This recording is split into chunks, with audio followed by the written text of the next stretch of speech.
This video is powered by AI. We are living in a computer simulation.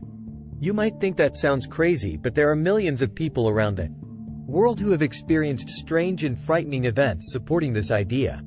If we live in a computer simulation, like any other program, there will be bugs and glitches, inconsistencies in the fabric of reality, that momentarily show the simulation for what it is. Lines of code put there by an unknown power manipulating everything that we think is real. People are now on the lookout for these bugs, sharing them everywhere, especially online. These reports cover everything from memories being wiped, to people vanishing without a trace. So pay attention to these stories. They may just help you see that you're living in a world much stranger than you could possibly imagine. Let's focus on some bizarre cases with people who discovered that we are living in a simulation. Something is wrong with my girlfriend. The lockdown during the pandemic has put a toll on all of us. It's forced us to spend much more time indoors. Bored, disconnected, and filled with apathy. But in the case of a man named Tony, spending all that time in his apartment brought him face to face with a real glitch in the matrix. Until lockdown, life was happy for Tony. He was working a good job as a PhD student at a computer science department of a prestigious university. He also lived in his apartment with his girlfriend named Jenna. Tony and Jenna had been together for years. By the time the pandemic hit and lockdown started, they both felt like they knew each other as well as two people can. They knew each other's personal histories, they knew each other's likes and dislikes, and they certainly knew everything about each other's jobs. As with many glitches in a simulation, the first moment Tony noticed that something was wrong, it was subtle. One morning he walked into the kitchen of their apartment and saw Jenna making a cup of coffee. She had always been a big lover of coffee in the past and criticized Tony for putting sugar in his own cup. She always said that it ruined the taste, but there was Jenna standing at the kitchen table putting sugar in her morning cup of coffee. When Tony asked her about it, Jenna acted surprised. She told him, "I've always put sugar in my coffee."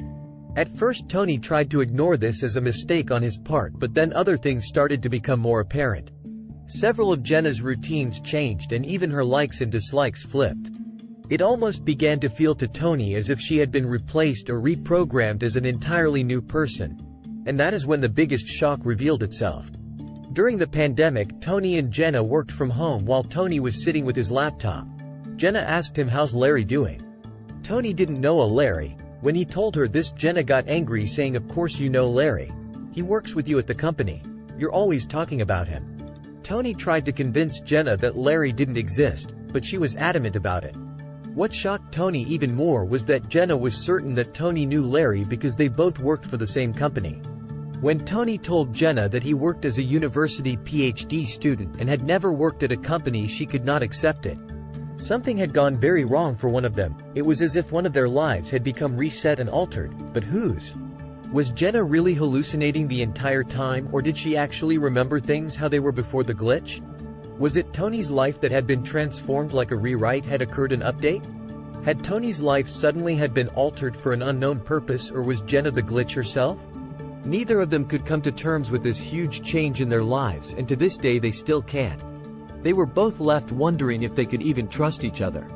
The most unsettling suspicion is that one of them may have been in on the change all along. After all, some people are going to be pieces in the game and others not. If we really are living in a simulation, just how many of our closest friends and family members are in on it? The question you have to ask yourself is, could you be living in your own personal Truman Show? Check out part 2 in this series. Thanks for watching.